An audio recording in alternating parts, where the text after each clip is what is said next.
Are we done? Good morning, everyone. Could I have your attention, please? We're about to get started. If I could have your attention. If you can take this time to please check your cell phones and electronic devices and please turn them off so we have no interruptions to the sound system or to our discussion. That would be much appreciated. A reminder, this meeting is on the record and it is being streamed live on CFR.org and on the Council's YouTube channel. Thank you.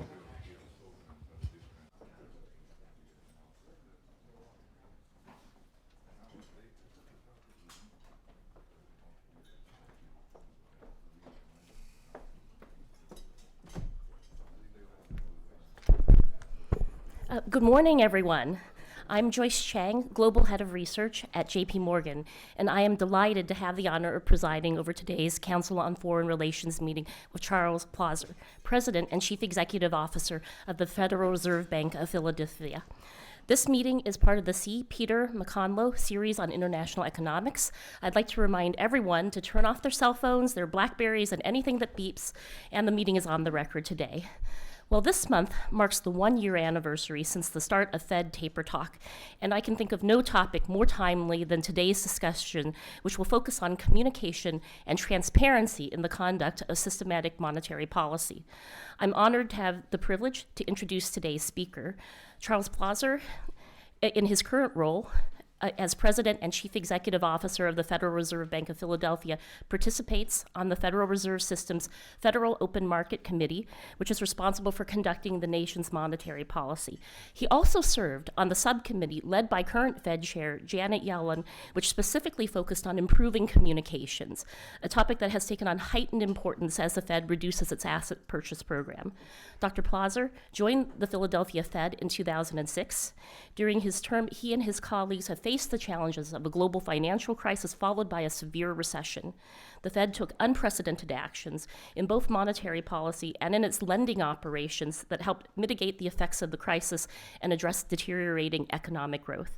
After the crisis, as the financial regulatory reform was being debated, Dr. Plosser stressed the need to preserve the Fed's independence and structure by drawing a distinct line between fiscal and monetary policy. He also argued that reform must end the notion that any firm is considered too big to fail or risk sowing the seeds of the next financial crisis. Dr. Plosser, as we will hear today, believes in a systematic approach to monetary policy to promote better economic outcomes and financial stability. He's also been a longtime advocate of the Federal Reserve adopting an explicit inflation target, which the FOMC adopted in January 2012. Before joining the Fed, Dr. Plosser was an economics professor and served as the dean of the University of Rochester's Business School for 20 years. He was also the co-editor of the Journal of Monetary Economics for 20 years. Please join me in welcoming Dr. Plosser to the podium.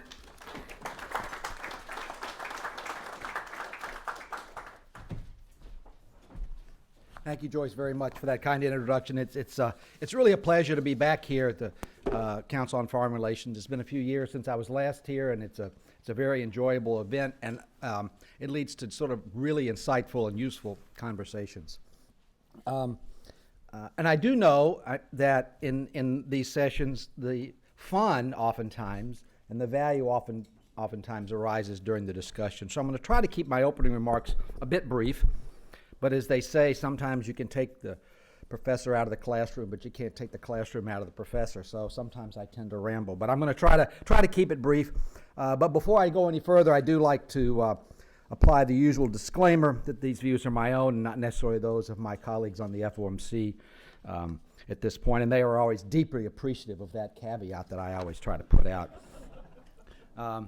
So the topic I want to address today is communication and transparency in the conduct of monetary policy.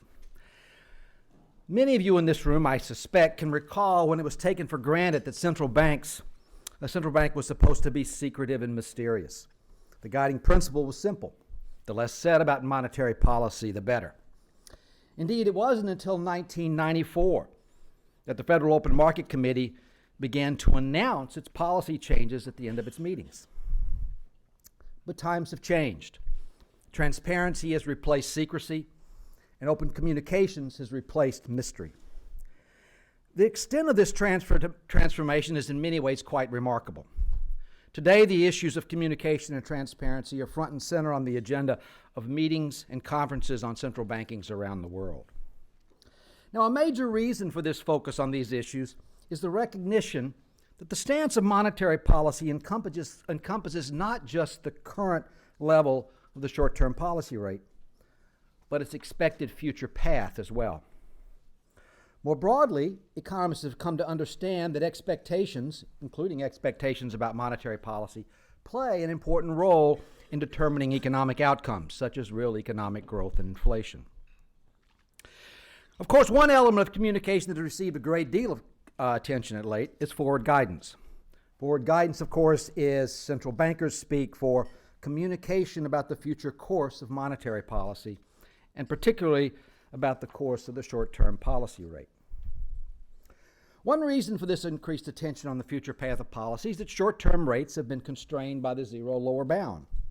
So then, under what conditions, people ask, will the nominal rate eventually rise once the nominal rate begins to rise, takes on greater significance. That is, the future path becomes more important. However, forward guidance is not a separate or independent tool of policy. Its effectiveness is intimately related to other features of monetary policy. In particular, a credible, systematic approach to policy and the general openness and transparency of the policy process are essential elements in shaping expectations. Even with this recognition, there are various views about how to best communicate information about the intended path of policy and how to ensure that such information is credible. Indeed, if it is not credible, it will not shape expectations in the beneficial way some people would like. More generally, a central bank can and often does communicate on a host of important issues, including its view on the current state of the economy, its assessment of risks, and its outlook for key economic variables. Perhaps most important from my perspective is communication about how the evolution of key economic variables will systematically shape current and future policy decisions. So in my remarks this morning, I want to stress the importance of the FOMC's efforts to articulate such a systematic approach to policy. Doing so is likely to make forward guidance more effective by helping the public better understand and interpret what that guidance actually means. So what do I really mean by systematic approach to policy? Well, quite simply, I mean conducting policy more in a rule-like manner. The antithesis of such rule-like behavior, of course, is discretion. That is, policy-making conducted period by period with a great latitude to take on whatever actions seem best at the time. Now, this rules versus discretion debate is an old one in economics. It dates back to Henry Simons back in 1936 at least. Yet following the Nobel Prize-winning work of Finn Kittel and Ed Prescott in 1977, most academic economists, but unfortunately far fewer policymakers, have come to accept the benefits of adhering to rule-like behavior in monetary policy. These benefits arise in part because consumers and businesses are forward-looking. And credible commitments concerning the determination of the future path of policy can alter expectations in ways that can make current policy more effective and less uncertain. The ability to behave systematically and to align the public's expectations with this systematic behavior allows the central bank to do things that otherwise couldn't do, particularly at the zero lower bound. It can increase output while simultaneously lowering inflation, for example. But a credible commitment to honor past promises is an essential element of rule-like policymaking. Discretionary policymaking, discretionary decision-making more general, undermines those commitments.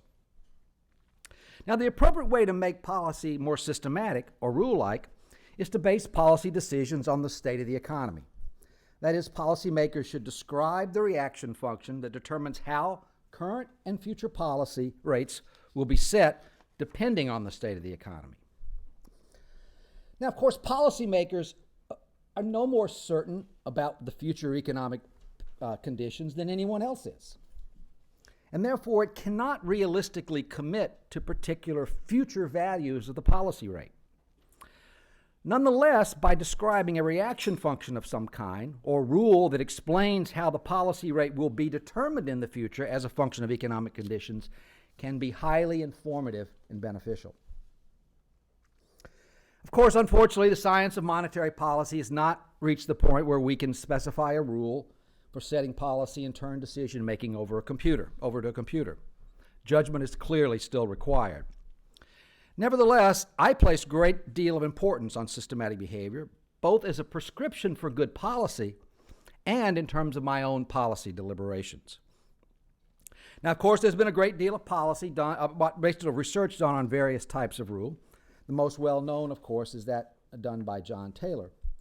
The Taylor rule is a reaction function that describes how to set policy rates as a function of deviations of inflation from a target and some measure of economic underutilization or slack.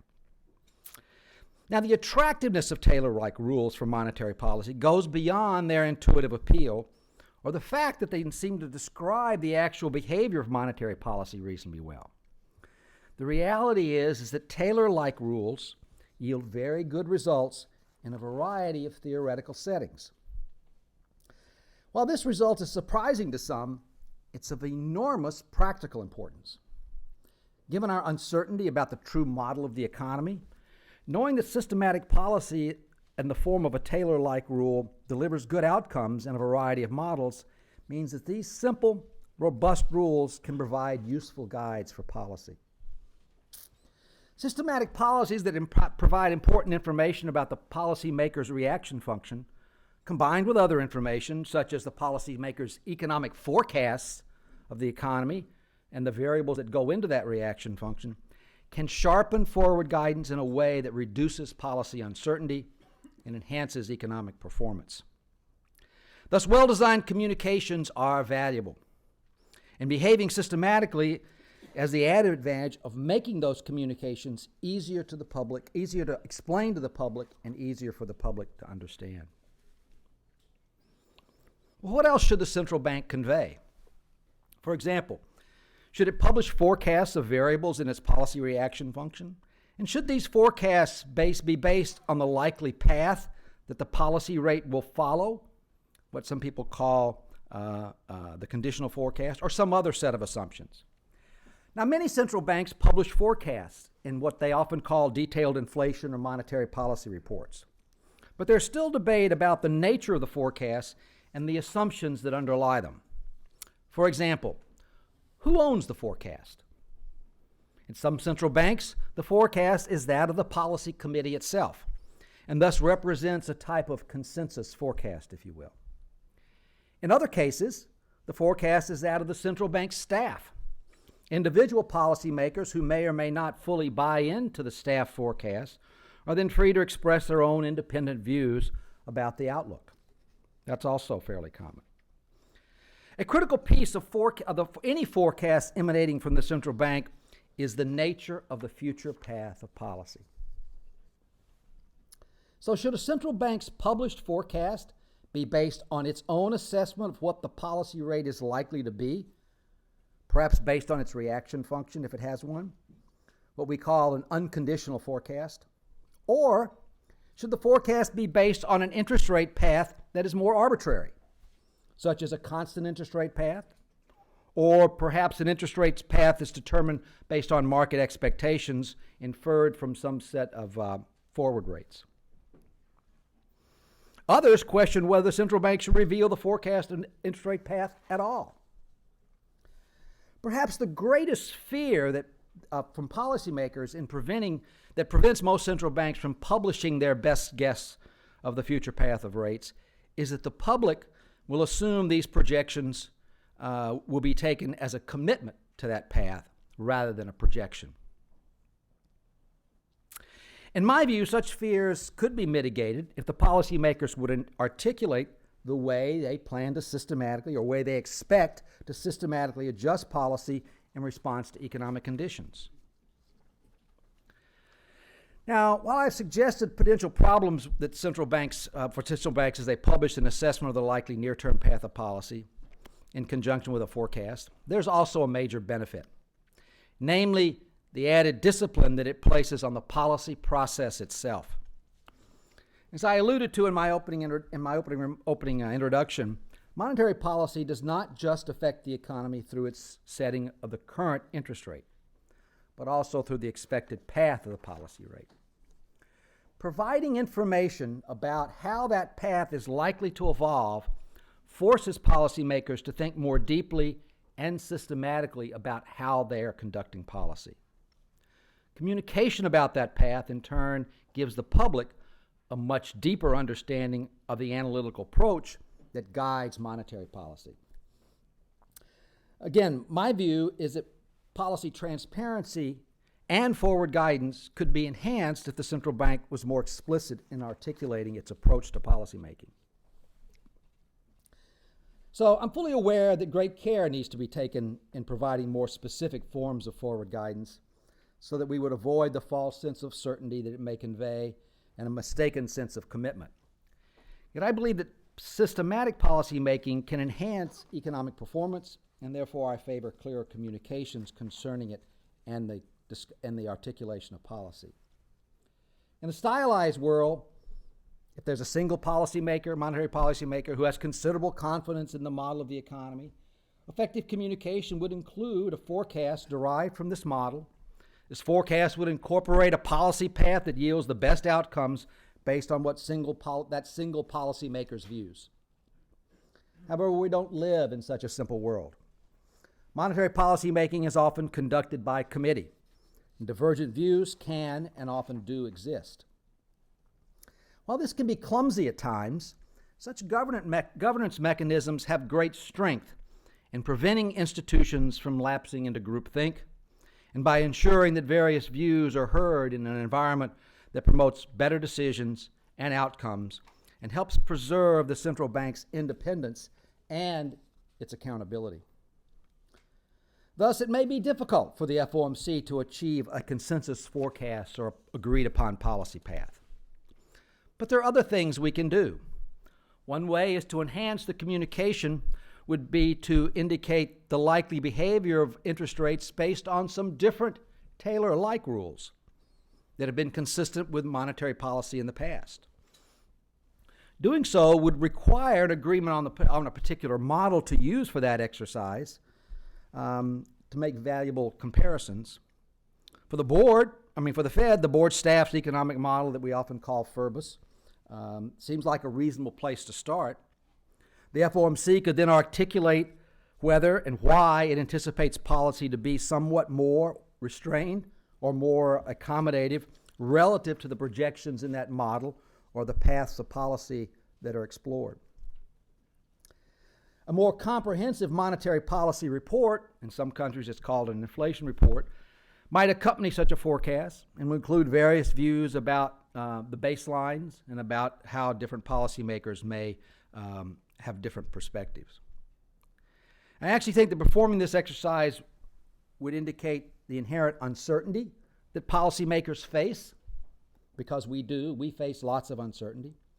Yet it would also give a better sense of the likely direction of policy and the variables most related to systematic policy. Further, this type of communication would push the FOMC, I think, to conduct policy in a more analytical, more systematic manner, and I think that would lead to better economic outcomes over the longer term. So I'll stop there. Thank you.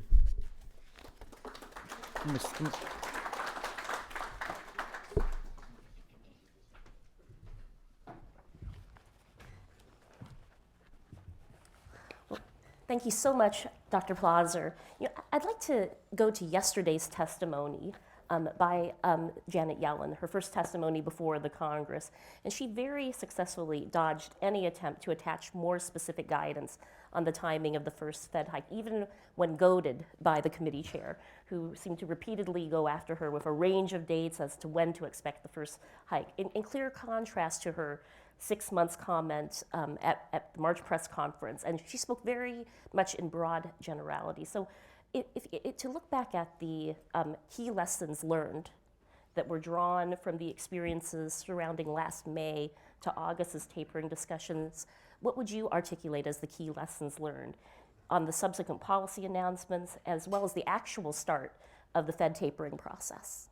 Well, I think the way I describe our communications, I think the fair way, I've talked about this in other venues at times, is this notion of transparency in communications is a bit of a journey. It's not an end result at the end of the day. And central banks all around the world are struggling with figuring out how to communicate, what's most effective, what to communicate in some cases. And I think that, so we're never going to get it exactly right. Yeah. So I think that's one lesson to be learned. I also think the lesson is the more specificity we try to offer about specific outcomes, particularly outcomes about policy, the more specificity we try to couch our forward guidance in terms of those outcomes makes it more difficult. Because at the end of the day, and the chair, Janet, made this very clear in the press conference at after the March meeting. She made it very clear that she did mention 6 months, but in that same sentence was a phrase that said, but of course it depends on the evolution of the data, how the economy evolves. People seem to have forgot that part of the sentence. And at the end of the day, it does depend on how the economy evolves. And so my view about systematic policy, or reaction functions, if you will, is the more we can make it clear about how those decisions relate to the economy, not to the calendar, the better off we'll be. That doesn't mean there won't be uncertainty about the future path of policy, because we don't know what the future path of the economy is going to be very precisely either.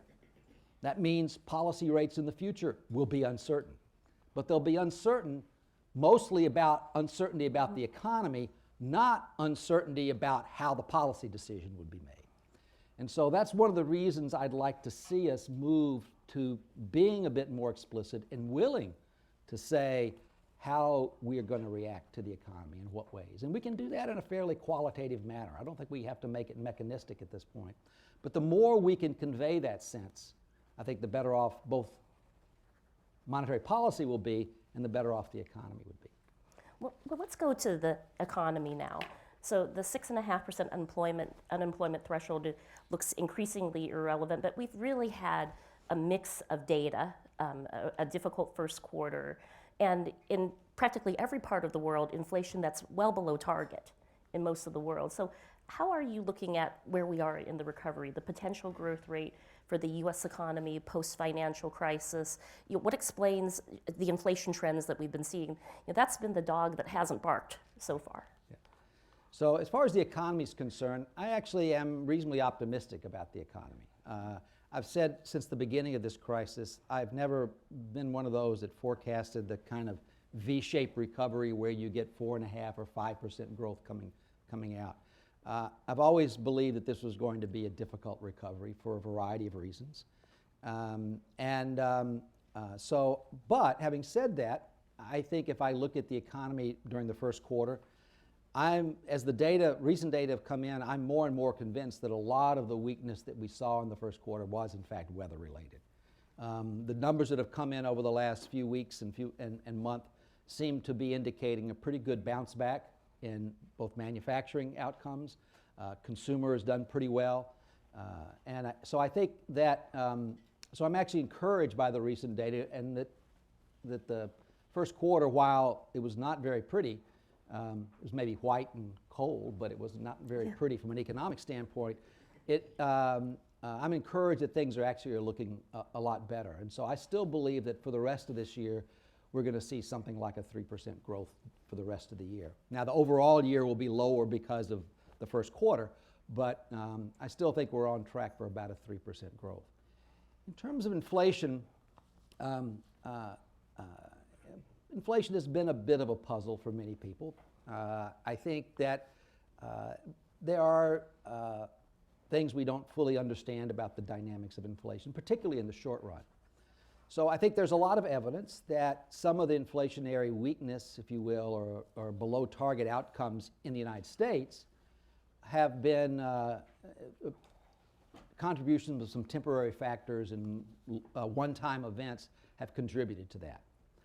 I think we'll begin to see how much they contributed to that over the next quarter or so, as some of those one-time events fade away from the year-over-year averages.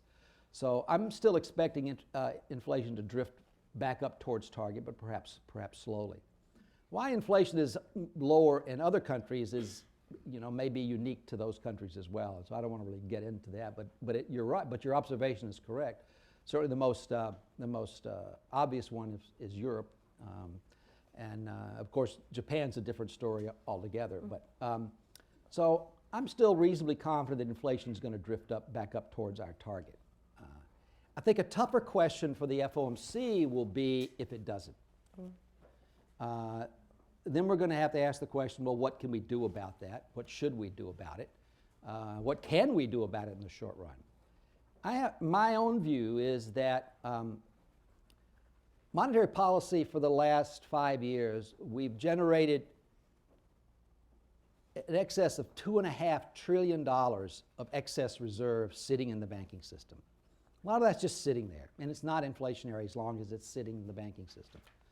But at some point, as the economy begins to grow and evolve, the incentives for those banks to move those excess reserves out of the Fed and into loans and other lending, that's going to grow. And as that grows, those reserves are going to flow out in the economy. That's going to create potentially lots of money. So I don't think we have a problem in the longer term of allowing inflation to rise back towards our target. Because as the economy improves and those reserves flow out, the Fed, in principle, can control that flow in a way that gets us back to our target by letting more money flow out into the economy. Now, that's in principle. I don't think that adding more excess reserve to the banking system will do anything for inflation in the short run. So I don't see any point in adding more. We've got plenty there once they start moving out. So I'm not sure that we have many tools in the short run to raise inflation. So I think our strategy, for me, my strategy is to think about talking about inflation in two ways. One is reassert our commitment that we have a target of 2%, and our intention is over the longer run to meet that target. The worst thing we could have is inflation expectations beginning to fall. That would be more problematic. They haven't yet, but to fall. So I think we need to reassert our commitment to our target and communicate that we will conduct policy in the future as we exit from this extraordinary period in a way that gets us back to that target. That is our intention, and that's what we should do. And so that's the way, at least in the near term, I think we ought to think about talking about inflation. But then again, that's just my way I think about it. So maybe a final question before I open it up to the members here. You mentioned false sense of security, too much groupthink, and that's what I worry about looking at financial markets. We have equity markets that are back to new highs, debt issuance at a record level, record low volatility. Are you worried about an asset bubble? That asset inflation is running way ahead of where it should be? Are we sowing the seeds of another financial crisis at this stage? So financial bubbles and financial crises are very hard to predict. I think we have a lot of case studies that tell us that that's hard to predict. So I don't know the answer to that. In the past, I have expressed concern that central banks around the world not just in the United States, but around the world, have taken some extraordinary actions that put us in places where we've never been before. Those efforts were courageous efforts in many cases to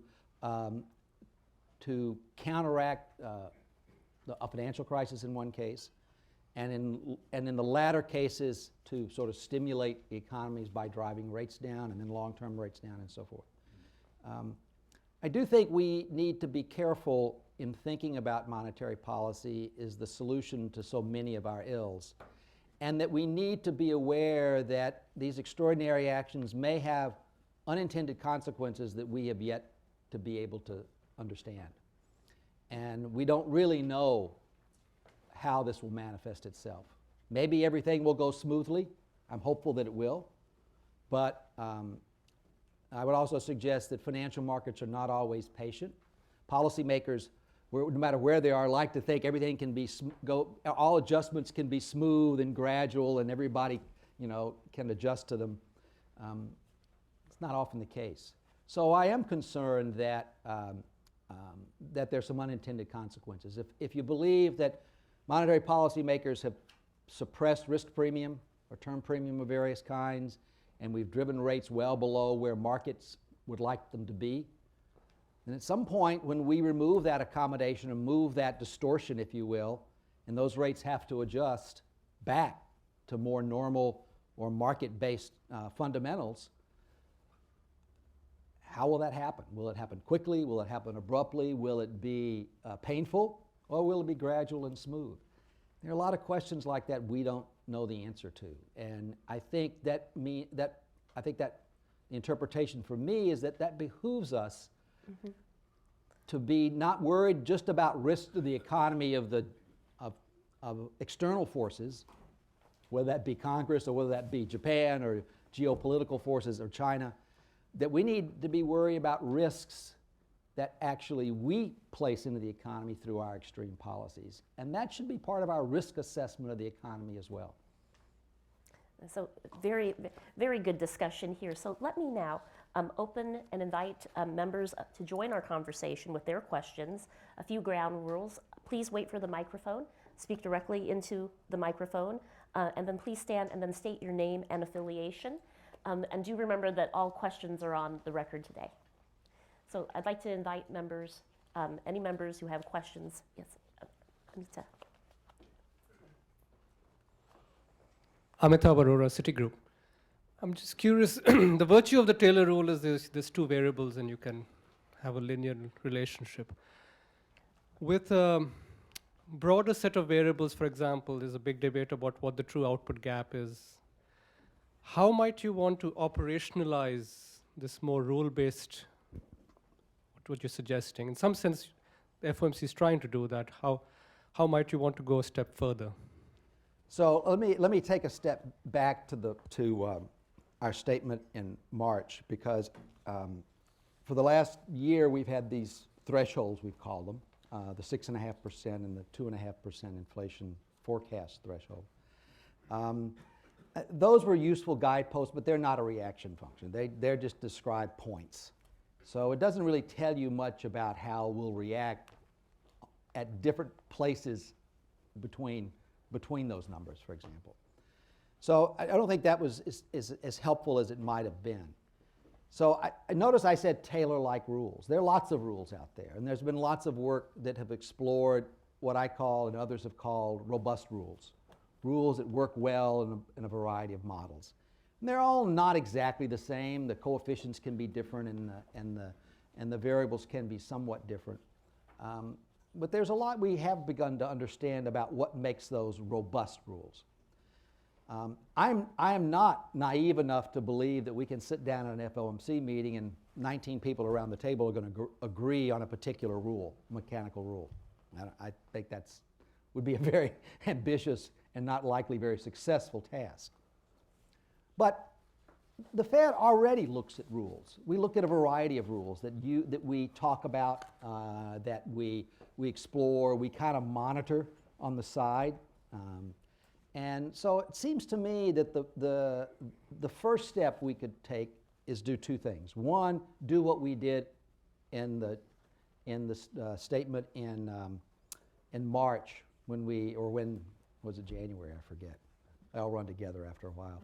When we removed the 6.5% and gave a more qualitative description of the reaction function. And I thought that was actually a very good step forward. It got us away from focusing on some points and talked about how we would adjust policy depending on how the progress that we make towards our objectives. Well, that's kind of like a gap, right? It's how far are you away from your, if it's an inflation target and you're below that, as you get closer to that, you would adjust policy according to that.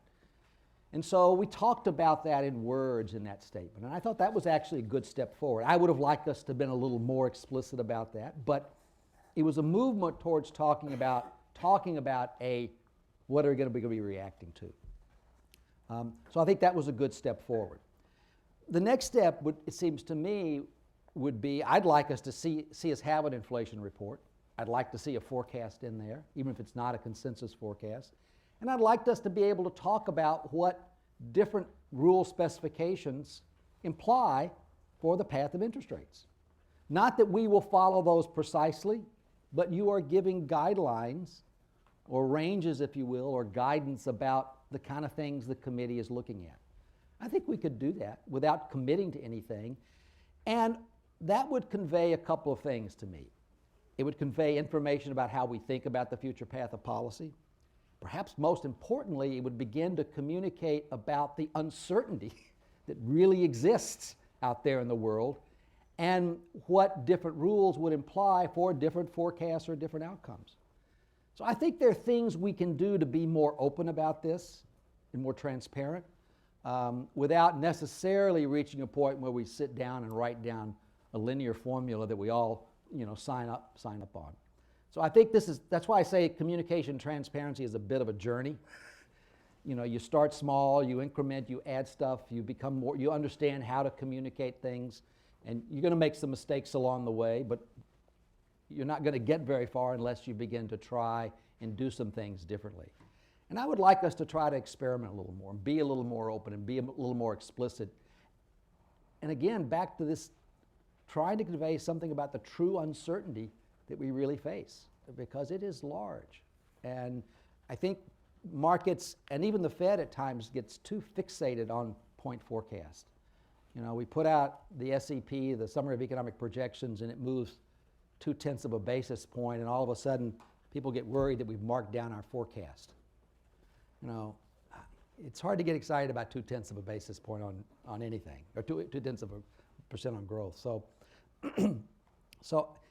I think we need to sort of step back and sort of have a little more humility and a little more clarity about uncertainty. And I think actually that would help the markets understand that things can't be as predictable and as guaranteed as you might like it. Thank you very much. Next question, please.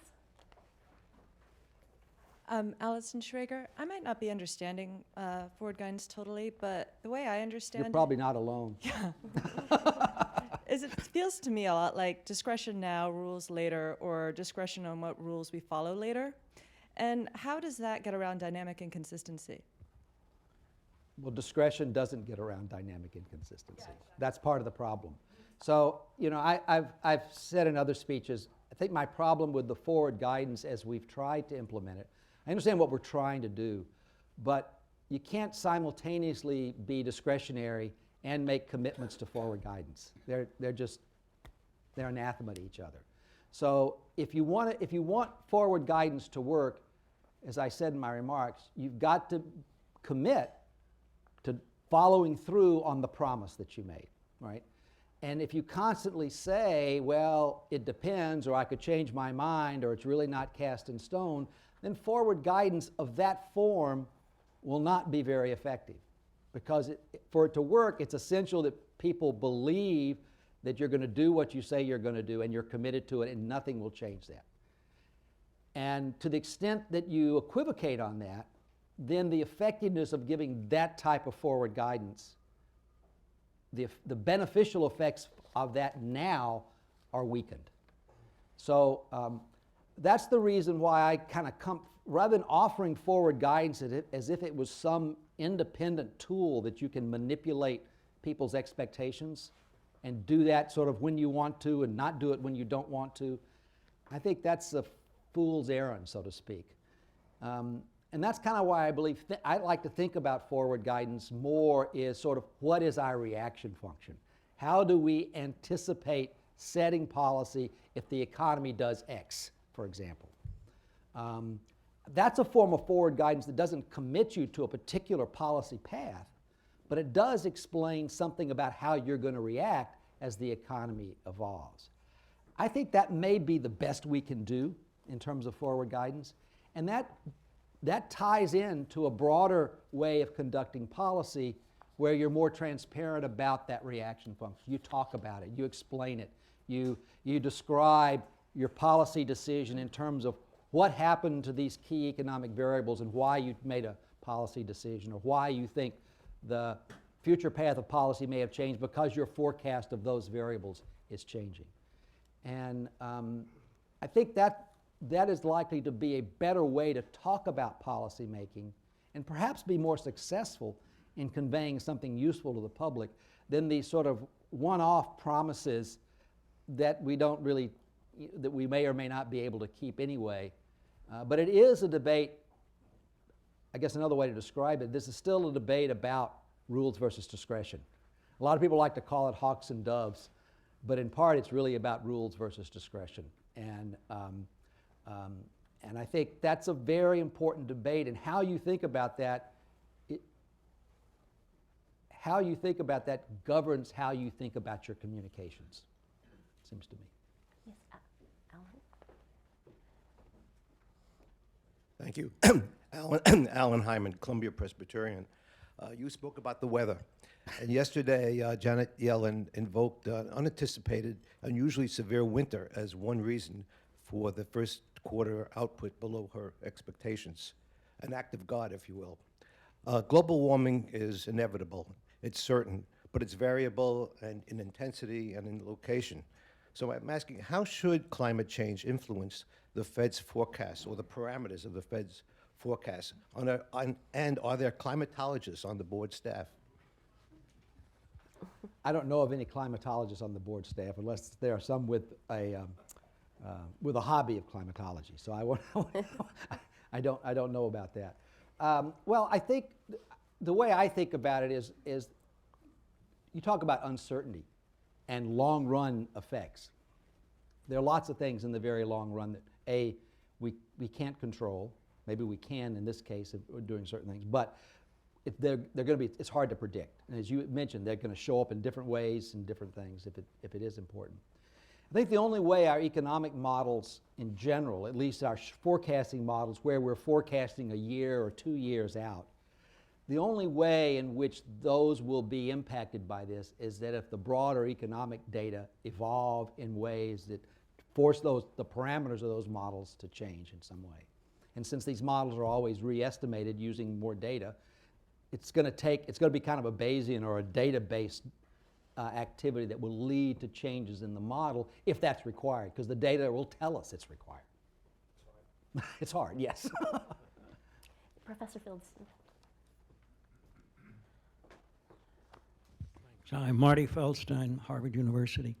On the reaction function question, it's clear that that Janet Yellen is focused very much on the issue of slack in the labor market. But if we can look ahead to a time when the inflation rate is above 2%, do you think that the Fed's reaction function, even in a qualitative sense, has been made clear about how the FOMC would respond if inflation was above 2% and rising, but there was still significant slack in labor markets, particularly long-term unemployment?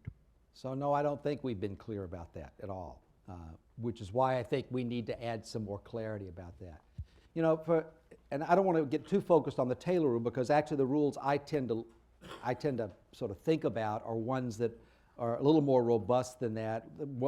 Rules that look at growth rates or differences that sort of try to get away from the level effects of estimating the level of potential GDP or the natural rate or what have you. But my point is that something like a Taylor rule helps you set the level of the funds rate given however you choose to measure slack and your departures from inflation. And so it takes both pieces of the mandate, if you will, into account. And so people look at a range of rules now, for example, of these robust rules, and the simple Taylor rule says that even though inflation's only at 1%, that given the current estimate of the output gap, rates ought to be higher than 0. Already tells you that. So it takes into account the fact that inflation's too low. Likewise, if the output gap didn't close and inflation went above, it would tell you to still set rates higher in that sense. So it gives you it gives you the guides that you want, the guidelines that you want. And so I think it's important that to me, a reaction function is not one that I'm free to change the parameters, the coefficients, if you will, or the intercept willy-nilly as a discretionary policymaker. I don't think that's the way you do it, because then it just becomes discretion again. So, so I think we need to specify both elements of that. Now, I personally have my own preferences on some of this stuff in terms of how I think about the difficulty of measuring real gaps in the first place, but we need to spell that out more, and we really haven't done that. The Fed over its history, and Marty, you know this as well as I do, tends to bounce from one objective to the other. That, inflation's too low, so we focus on that, or employment's too high, so we focus on that, without ever really talking about how they fit together to getting to one policy decision. And if you keep allowing your objective, the parameters on your rule to go from 0 to 1 as you see fit, you're defeating the purpose of having the rule in the first place. And I don't think we've been as explicit about that as we should. I mean, even if the Fed were today raise, I'm not suggesting they are, but were to raise interest rates by 50 basis points, monetary policy by most of these rules would still be incredibly accommodative. All right? Just being accommodative doesn't mean you have to stay at 0. You can still be accommodative relative to some of these rules. So I think those are some of the challenges that we have in communication. Well, what do we mean by more accommodative than normal? Well, we haven't defined what normal would have been. So I think this is the challenge we face of how to communicate those things. Does that sort of answer your question? So I have 2 questions over here. I go first to you.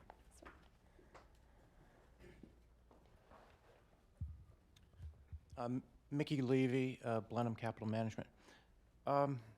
Okay, so Congress gives a mandate to the Fed, and the Fed is independent in executing that mandate. I want to ask the question about your communications and transparency with the Congress that is supposed to be supervising you. Okay, so in your subcommittee on communications, have you ever discussed whether you're satisfied with how you are communicating and how transparent you are with Congress, kind of moving them up the learning curve? Because I find it quite striking that everybody seems generally satisfied that the Fed chair twice a year provides a report. And have you ever discussed ways that you might improve on those kind of communications on a Congress that should know more about what the Fed does and what it's capable and incapable of doing? So I'm very strongly in favor of transparency and communicating as clearly as we possibly can. I mentioned the options for something that in some countries, the Bank of England has an inflation report. Other banks have things that kind of look like that. We have a monetary policy report that's, it used to be called the Hufford-Hawkins Testimony Report. I guess I would think about my own view. Why don't we think about what we can do with that report to make it more like the kind of communication that I was trying to talk about. Talk more about our forecast. Talk more about our policy perspectives and describing the sort of ways and analytics that we want to go about and we think about. How can we transform and make that something that brings the Fed's communication strategies kind of up to where some other central banks have achieved those kind of reports. So I think we can transform that, and that would benefit not just our communication with Congress, but with the public more broadly. So I don't really see communicating with Congress necessarily as something distinct from being open and transparent to the public more broadly. So I think if we pursue this, then we're going to help accomplish that goal as well, I think. That would be my hope. Yes, a question here, and then we'll go to the. Good morning, Dr. Plosser. My name is Joe Nagar with Golden Tree. I have two questions for you. The first one is how should we think about the labor participation rate, and sort of how do you think about it? And just to put it in perspective, someone made a comment. Well, it's the unemployment rate 6.3%, but if you actually had the labor participation rate where it was 5 years ago, it would be 12. And that's obviously a very heavy-handed comment, but I just wanted to see how you think about that. And the second question, is just very simply, what are the top 2 or 3 things that concern you most about the economy right now? So let me talk a little bit about the participation rate. I think there are a lot of things that are going on in the labor market that we as economists and labor economists, we don't fully understand what's going on. There's been a lot of shocks and a lot of things have changed. Participation rate in general, there are sort of 2 features to that I think that we need to keep in mind.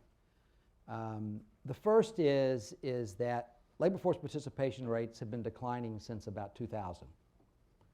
They've been on a fairly steady decline. And the reason for that is something we know something about, is just demographics. Our population's getting older, the baby boomers are retiring, and so the mix of people, the elderly, is growing as a proportion of the whole economy, and as a consequence, labor force participation rates are falling. That part's kind of baked in the cake. So I think it's a mistake, to take your question at face value, to believe that somehow we're going to get labor force participation rates back to where they were 5 or 6 years ago. I think that would be, to me, not a very fruitful way to say what our objective ought to be. Forget the Fed, just as a government, as a policy matter. I think that would be a tough task. Any more than I think that we ought to, create, return the housing market to what it looked like in 2006. I'm not sure that's where we want to be either. That didn't turn out so well, so maybe we don't want to be there either. But so there is a trend decline in labor force participation rate. The debate we have is sort of how much of that's due to this, how much the decline is actually due to this purely demographic issue, how much of it has been due to traditional cyclical factors, and therefore, where do we think it's going to end up? A lot of the dropping out of the labor force, as I said, is purely age-related. But there are other things that are going on in the labor force as well. The number of that are fairly, well, one is disability. In the 1990s, the Congress changed the rules for disability insurance. The growth in individuals who are on disability now has been trending up, and accounts for about a third of the fall in labor force participation rates since the beginning of the recession, okay, or since the last peak. So that's contributing to a decline in labor force participation rate. The other thing is retirements more generally. There are probably people who, for example, were near retirement when the recession hit. Maybe they lost their job. Maybe they were 60 years old or 59 or 62 or somewhere in that, maybe in that margin, who concluded that, maybe as the stock market went back up, concluded that, okay, I was going to retire in 3 years anyway, and I don't have a job, so I might as well just go ahead and retire and move on. And so the recession did cause perhaps some of them to retire perhaps earlier than they were planning on. But the evidence is that once you retire, at least in the surveys and data that we have, once you retire, you don't come back. And once you go on disability, you don't come back. So those two groups, disability and retirements, account for about 75% or 70%. People have different estimates, but somewhere in that order of magnitude of the decline in labor force participation. They're not coming back. So that leaves whatever the other 25% of the decline is to be assigned to maybe cyclical or just what they call discouraged workers or other things. That may in fact come back. We don't know for sure. But it interacts with a whole bunch of other things that are going on in the labor market. It goes back to what's happening in skills, in the types of jobs that are being created. It goes back to many people are going back to school. People worry about the long-term unemployed. We should. Many of them are back in school, presumably repairing their skills or updating their skills for hopefully employment later on. And there's this trend that Janet Yellen's talked about that we worry about is the sort of the high level of part-time employment. Part-time employment went up a lot like it often does in recessions, but it hasn't declined very much, which is unusual. I don't think as economists we understand that we don't understand exactly what's going on there. We don't know whether that's a permanent shift in the way the structure of our labor markets. I spent a lot of time talking with business people around the district and around the country and world, and many of them will tell you they're hiring people differently than they ever have before. And they are hiring them on shorter term, they're hiring them on contracts. They want a more flexible workforce. Many of them will cite issues about healthcare costs of employing people full-time. There's a wide range of factors that are playing into that I don't think we fully understand. So I think we have to be cautious about believing that particularly monetary policy tools are the right tools to sort of address some of these issues, because I don't think we understand them quite as well as we need to. So the labor market's a bit of a puzzle at this point. And my own assessment is I still believe the unemployment rate is a pretty good summary statistic of where the labor market is. But there are obviously all these nuances one can draw on, and some of them we just don't have very good answers for. So what do I worry about? Well, we've talked about some of those things. I worry about the unintended consequences in financial markets. That's certainly something that we need to keep an eye on. There are geopolitical risks, as we all know. The Fed can't do anything about those. All we can do is sort of watch and keep our fingers crossed like everybody else, but be aware that those are out there. And so I think that we have to be vigilant and we have to be cautious. And we have to understand their risks. But I do think that both the public and the central bank need to keep in mind that, central banks are not the panaceas for all our economic problems. We have limited tools to use, and and if we try to use I also draw the analogy to a doctor.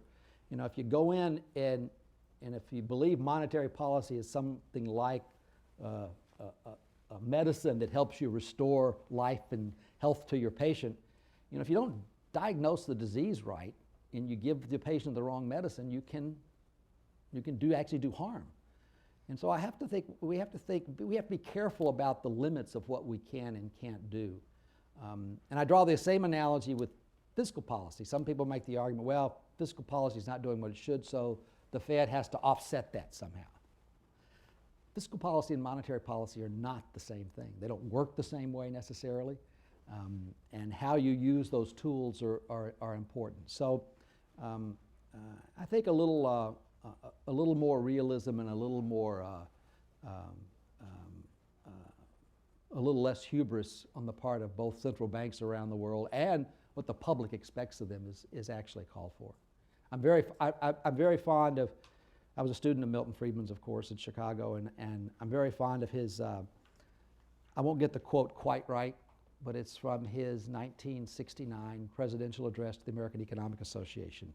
And it goes something like this: "We are in danger of asking monetary policy to play a role larger than it can play, to achieve tasks it cannot achieve, and in so doing, put at risk the contributions it can make.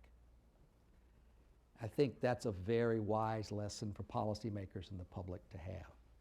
And I wish we could get to that point, is my personal view.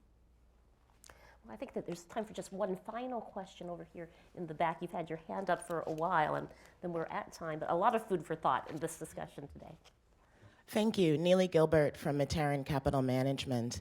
Thank you for your comments this morning, Dr. Plosser. In financial modeling, we find that many of the traditional rules and models that we use for decision making are limited in the context of years of zero interest rate policy accompanied by quantitative easing. When you think about rules-based policy making, are you concerned about similar limitations? And if so, what traditional relationships and models do you view as being particularly at risk? Boy, where do I start? But so let me try to just focus on the zero bound for a moment when interest rates are zero. The zero lower bound at nominal interest rates does make for particular problems for monetary policy and for our models of monetary policy. It creates some awkward nonlinearities and things that don't work like they normally would, like we would think they would work in normal times. And so it's prompted central banks to try lots of new things. But the way I think about it is the things that matter at the zero lower bound are things you need to talk about, or to operate policy at the zero bound are things you need to talk about before you get there. That is, you need to have a plan, or if you will, a systematic way of thinking about how you're going to conduct policy at the zero bound before you get there. Because if you then do it on a sort of reaction, on a sort of ad hoc way or a discretionary way once you get there, the things that the models tell us to do are going to have a harder time being effective. So, so I think it's just really, things are complicated at the zero bound, there's no question about that. And we don't really have all the right answers. I mean, there's some models, for example, that tell us at the zero lower bound to use forward guidance.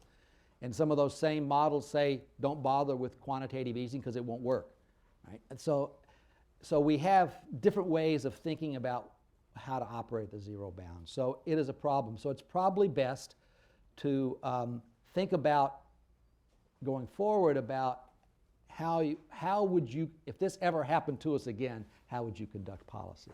And there have been some suggestions for that. And I don't want to go into all the details, but there are ways to address that.